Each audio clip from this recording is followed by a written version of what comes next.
Bonjour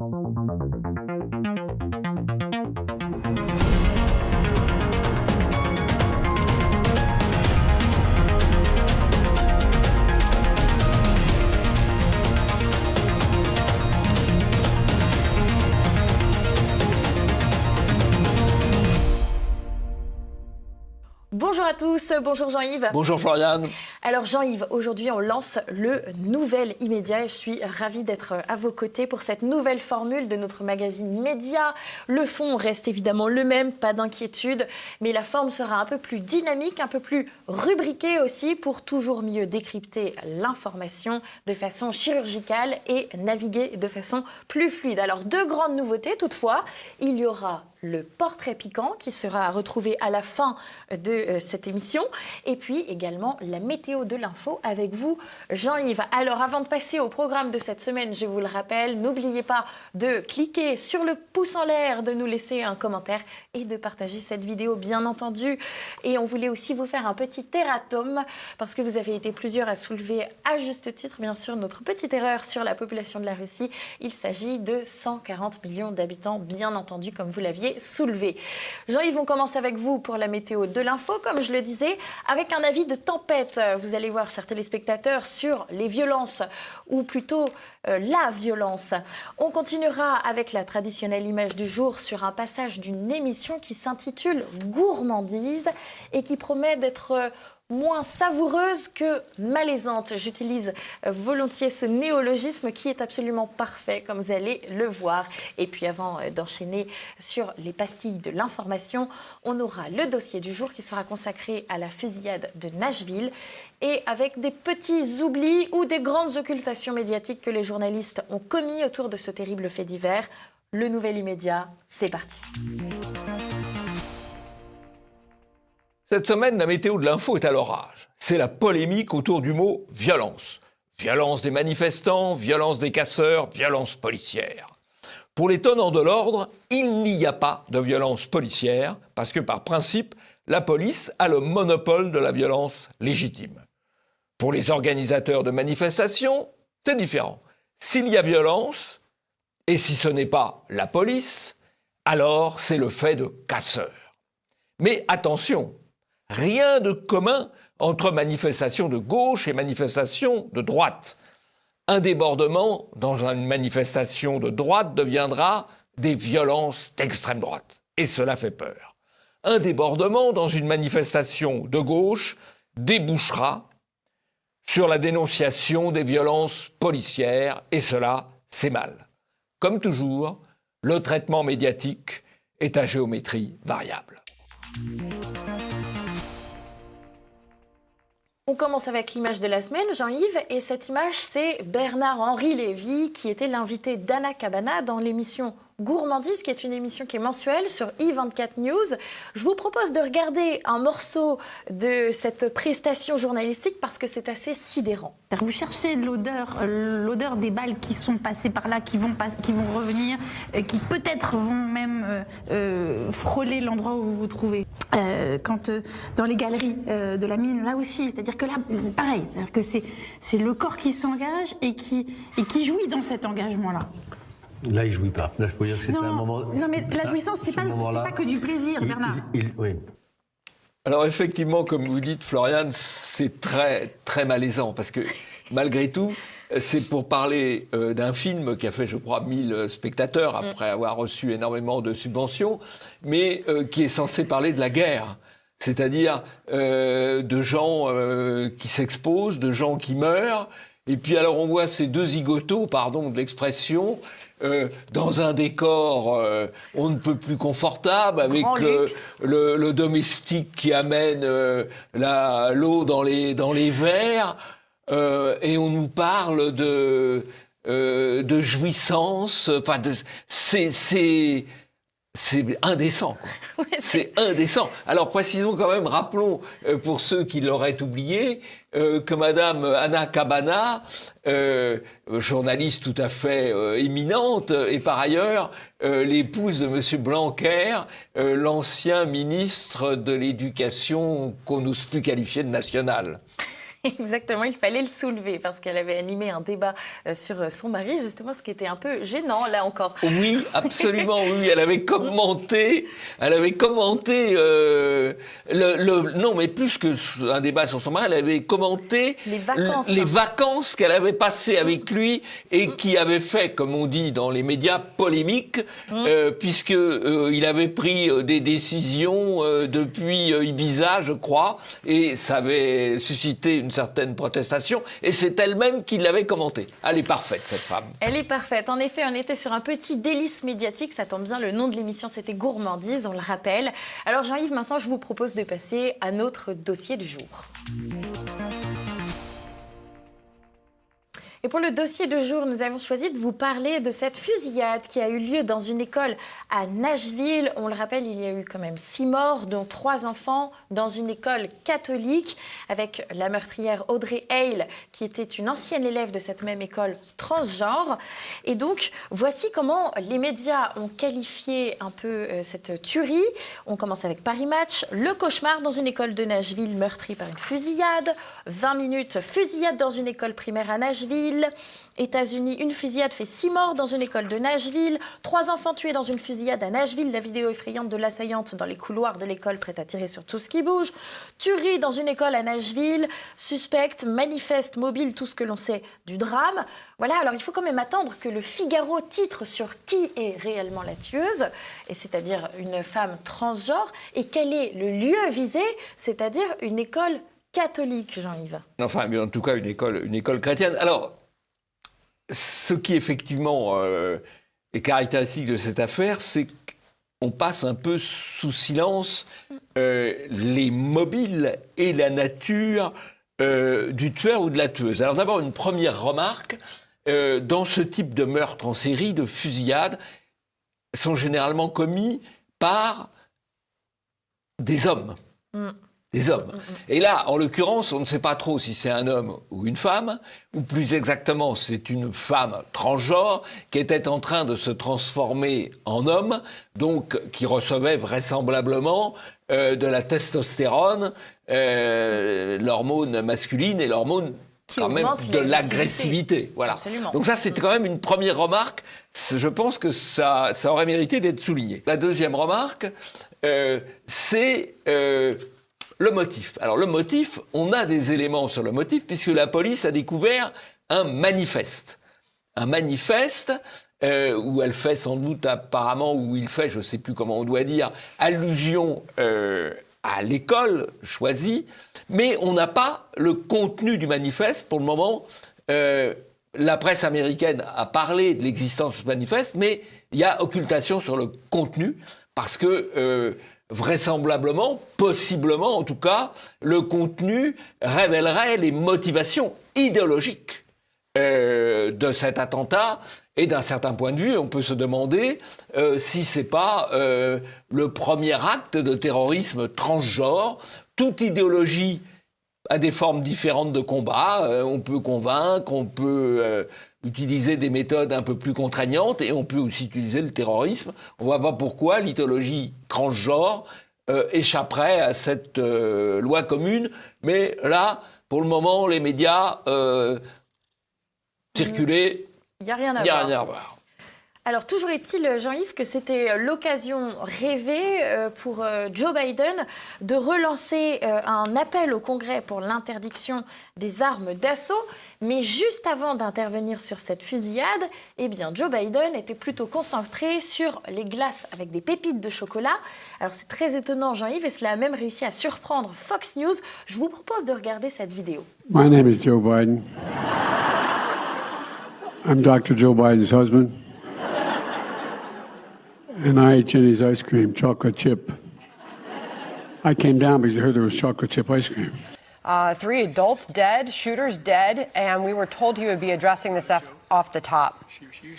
Yeah, it's rather surprising. Décidément, il y a beaucoup d'images malaisantes, si je puis dire, dans cette émission, parce que là aussi, on est très mal à l'aise de voir Biden, dont on annonce qu'il va s'exprimer sur la tuerie de Nashville et qui commence par faire des blagues à 2 balles sur le chocolat, les confiseries qu'on peut prendre dans ce genre de conférence là où il s'adresse. Alors, la première hypothèse auquel on pense, c'est qu'il a un nouvel assaut de gâtisme. En fait, ce n'est pas le cas. Et TF1 débunk un petit peu l'affaire en disant non, pas du tout, c'est sa manière habituelle de s'adresser aux gens, de s'adresser à ce type de public, et il n'a abordé l'affaire de la tuerie qu'après ce préambule. TF1 est très indulgent.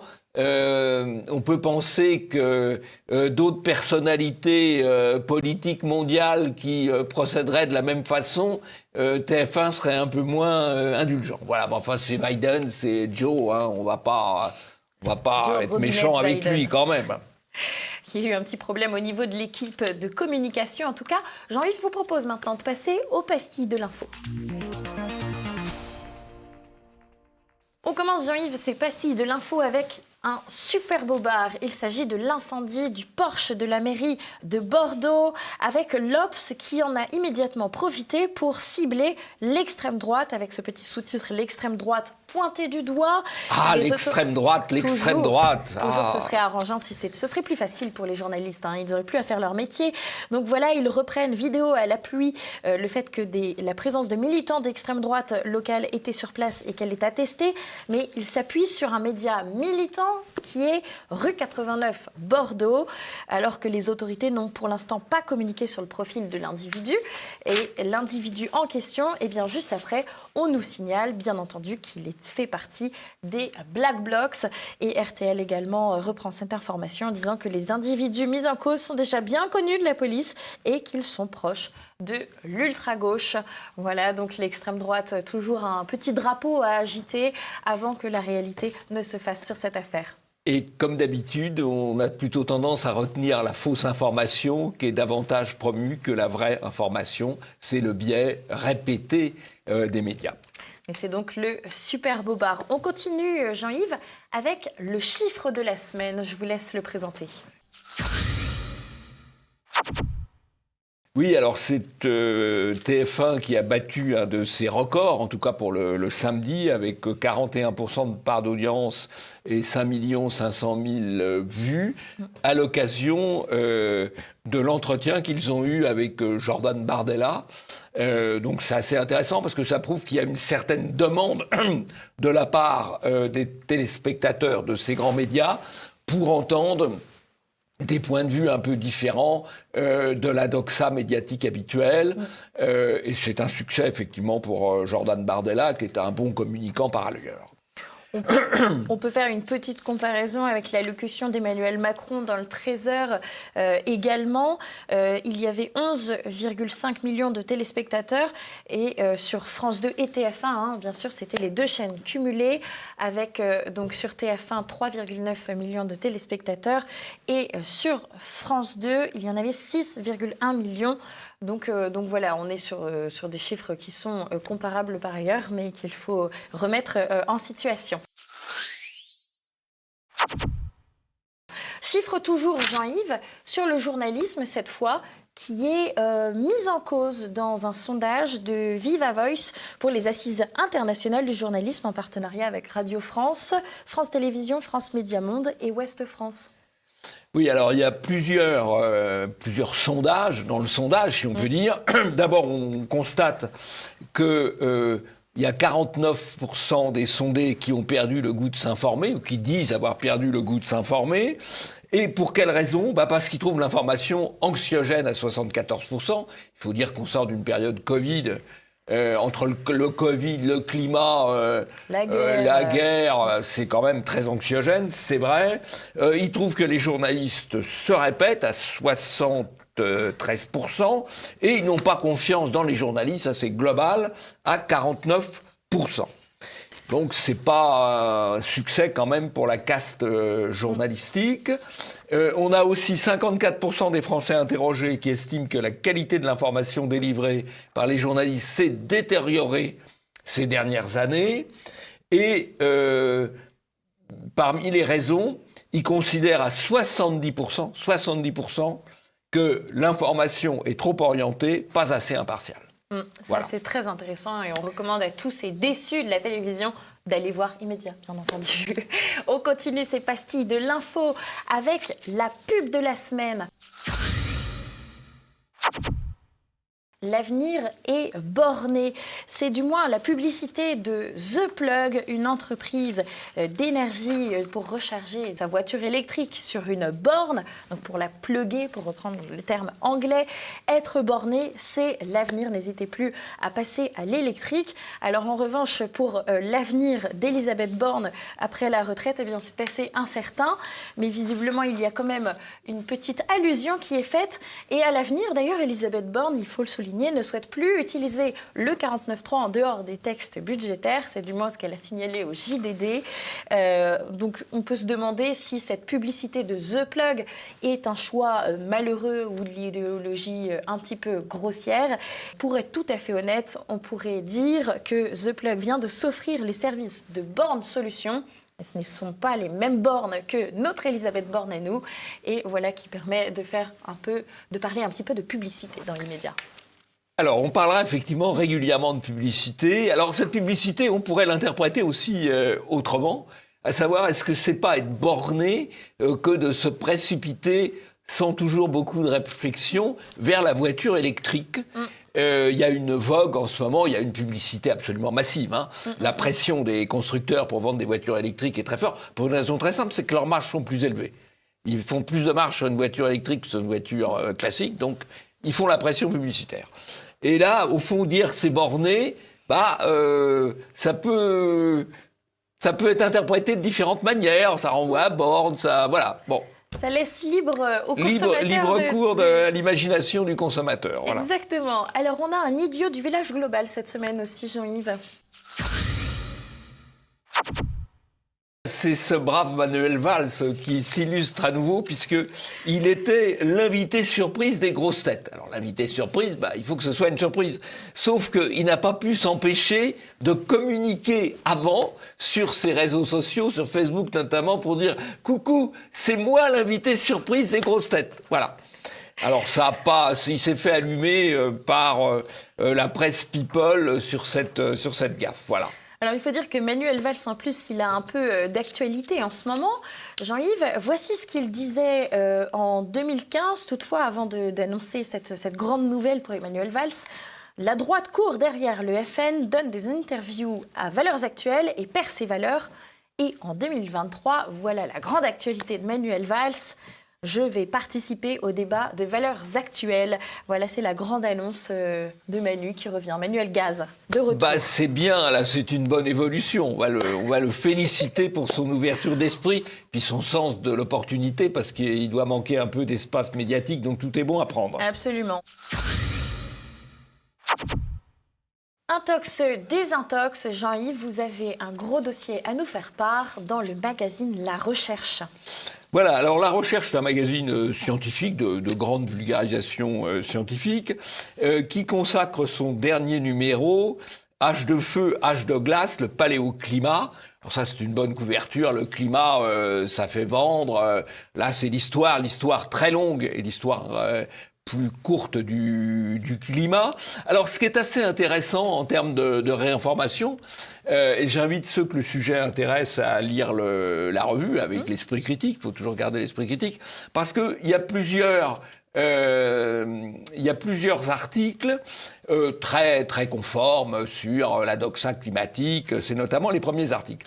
Et puis, quand on va à l'intérieur de la revue, on voit des choses un peu différentes. D'abord, on voit un panorama des climats anciens où il apparaît de manière claire que dans 80 à 90% du temps, à la fois sur les derniers dizaines de milliers d'années et sur des centaines de millions d'années, il a fait beaucoup plus chaud que maintenant. Ça, c'est la première remarque.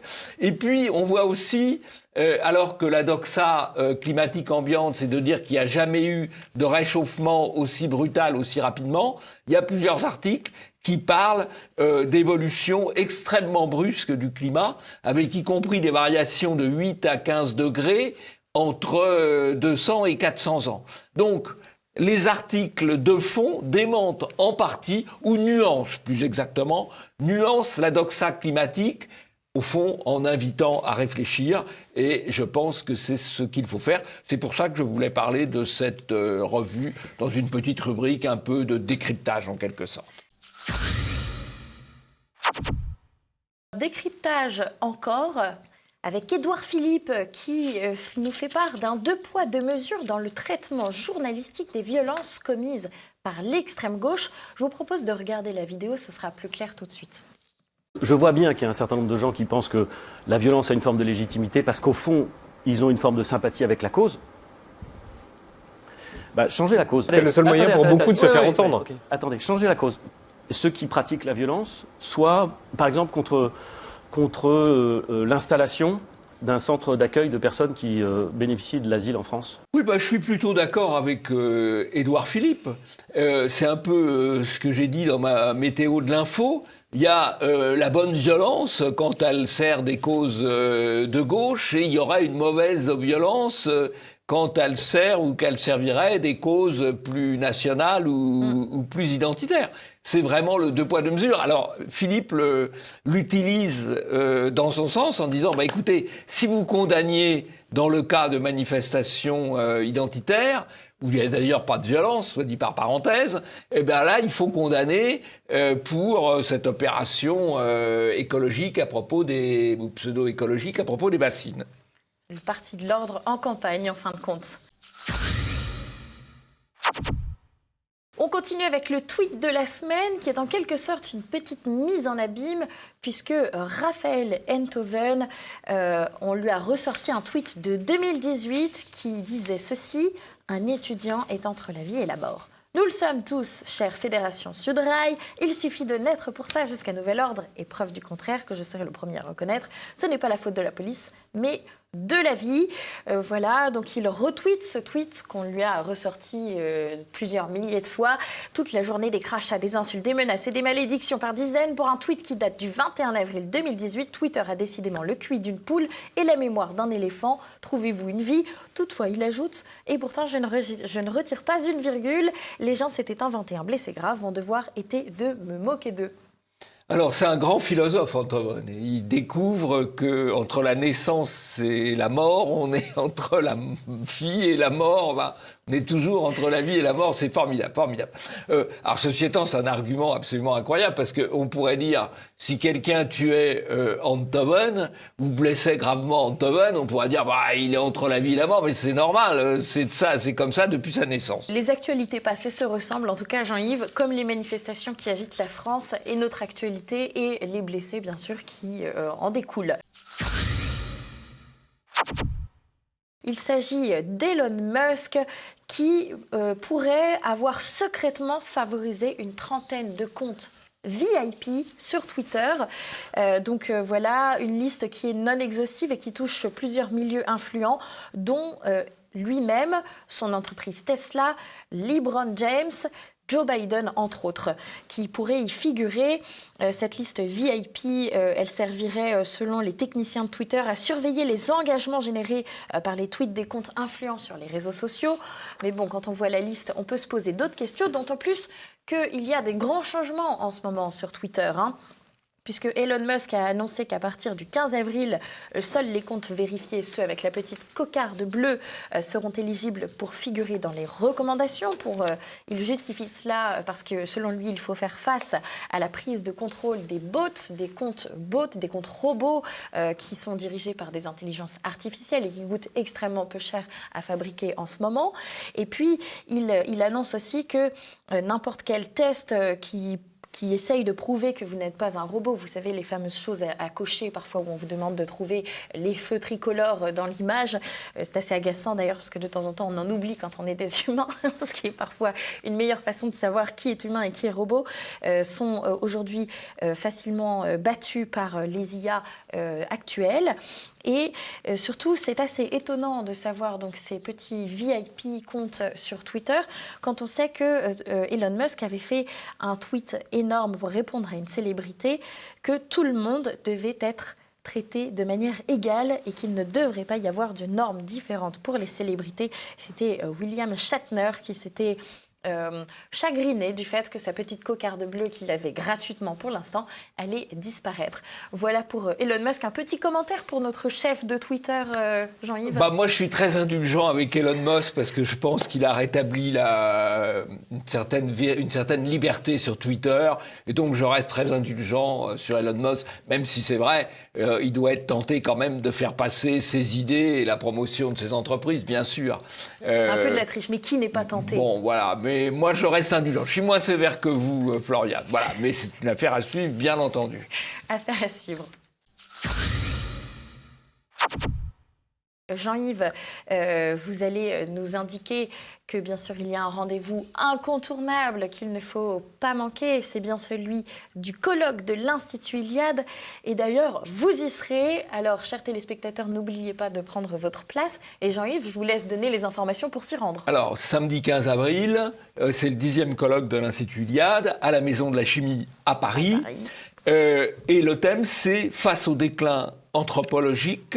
Vivre en européen, qu'est-ce que le déclin anthropologique ? Eh bien, c'est la baisse du QI, c'est la baisse des connaissances scolaires, c'est l'obésité, c'est l'infertilité, c'est la dénatalité. Il y a tout un tas d'éléments qui permettent de dire qu'il y a un déclin anthropologique.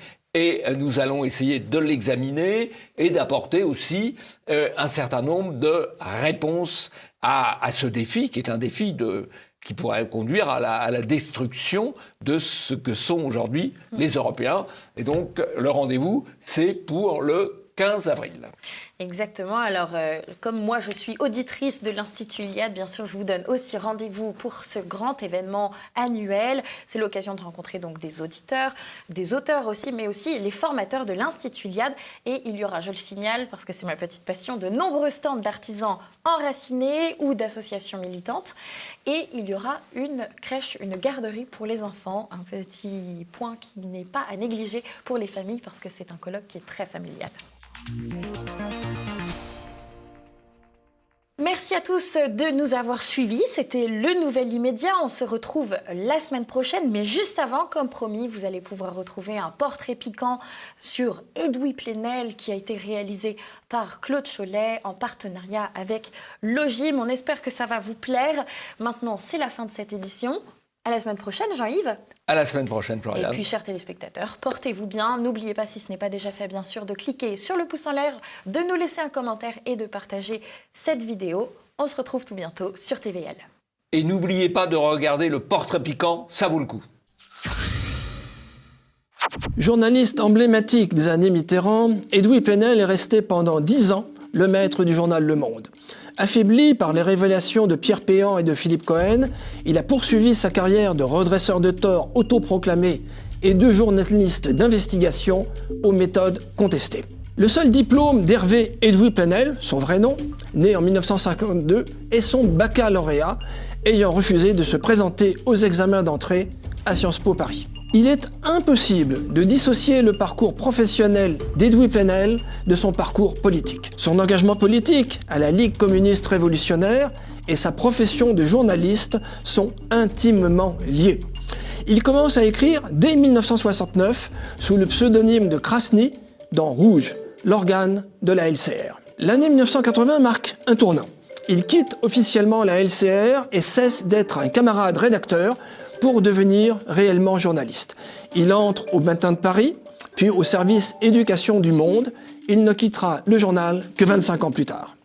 En 2003, Pierre Péan et Philippe Cohen publient La face cachée du Monde, une enquête où le Monde est accusé, je cite, d'avoir insidieusement glissé de son rôle de contre-pouvoir vers l'abus de pouvoir permanent. En 2005, après presque 10 ans comme directeur de la rédaction, il est licencié. Il rebondit en rassemblant 4 millions d'euros et en lançant en 2008 Mediapart, site d'information et d'investigation participatif sur Internet. Le soutien de Ségolène Royal et un peu d'argent de Xavier Niel contribuent au succès. Il vend ses parts en 2021 et promet à terme de procéder à sa succession à la direction. Mediapart est un vrai succès. Mais quelle est sa recette? La réponse est donnée dans un article posthume de Pierre Péan de septembre 2019. Je cite « Il ne s'agit pas d'enquêter, mais d'attendre une fuite, celle d'un procès-verbal d'audition ou d'enquête que transmet un juge, un policier, un avocat. L'intrépide limier s'emploie ensuite à le réécrire en style journalistique. L'ascension de ce journalisme qui défraie la chronique découle ainsi d'une alliance de circonstances entre une petite fraction du monde judiciaire et une tête d'épingle du monde médiatique. » Fin de citation. Autrement exprimé, Mediapart vit largement de dossiers qui lui sont transmis par des magistrats et des policiers, puis remis en forme et publiés. Terminons par une citation de 2014 du camarade Edoui. « C'est une chance pour la France d'être aujourd'hui le premier pays musulman d'Europe. En 2023, la chance s'est encore amplifiée. »